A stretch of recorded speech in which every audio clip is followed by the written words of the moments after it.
નમસ્કાર, આપ જોઈ રહ્યા છો ઝી 24 કલાક 2 વાગ્યાના મોટા સમાચાર સાથે હું છું આપની સાથે દીક્ષિતા। બ્રેકિંગ ન્યૂઝથી શરૂઆત કરીશું। ફરી એકવાર પૂર્વ નાયબ મુખ્યમંત્રીનો બેખૌફ અંદાજ જોવા મળ્યો।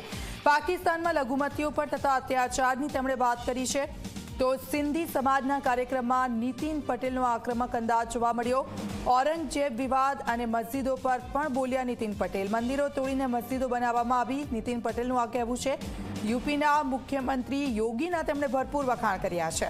સીએમ યોગી ધીમે ધીમે બધું પાછું લાવશે, આપણે સૌએ માત્ર જોઈ નહીં રહેવાનું પણ મદદ કરવાની છે।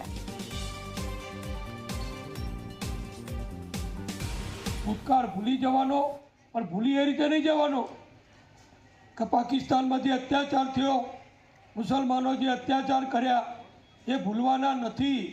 હજુ પણ તમે જુઓ, રહી અને આ મુસલમાનોનું ભૂત ગમે ત્યાં ધૂણે છે। આપણા અનેક મંદિરો પછી ઉત્તર પ્રદેશમાં હોય કે બીજા બધા હોય, મુસલમાનોએ તોડી કબજા લઈ અને મસ્જિદો બનાવી દીધી છે। એ બધું ધીમે ધીમે અત્યારે આપણા મુખ્યમંત્રી યોગી આદિત્યનાથજી જે કામ કરી રહ્યા છે એ તમે જુઓ છો, એ બધું પાછું આવશે, પણ આપણો સહકાર આપવાનો, આપણે જોયા નહીં કરવાનું, આપણી જરૂર પડે ત્યારે એમાં મદદ કરવાની, એટલે બધું જરૂર થવાનું છે।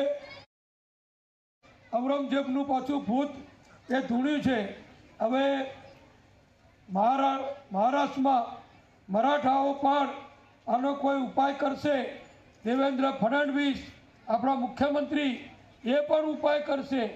એટલે ભૂતકાળના જે કલંક, આપણે કોઈનો વિરોધ નથી, પણ જે લોકોએ આપણા ઉપર અત્યાચાર કર્યો, આપણી બહેન દીકરીઓને આબરૂ લૂંટી, આપણી દીકરીઓને ઉપાડી જઈ ધર્માંતર કરાવી, ફરજિયાત લગ્ન કર્યા, એ જે કાળો કલંકરૂપ જે ભૂતકાળ છે એ ભૂતકાળ તો આપણે બધાએ ભૂલી જવાનો છે। અને એમાં જેને તકલીફ પડી હોય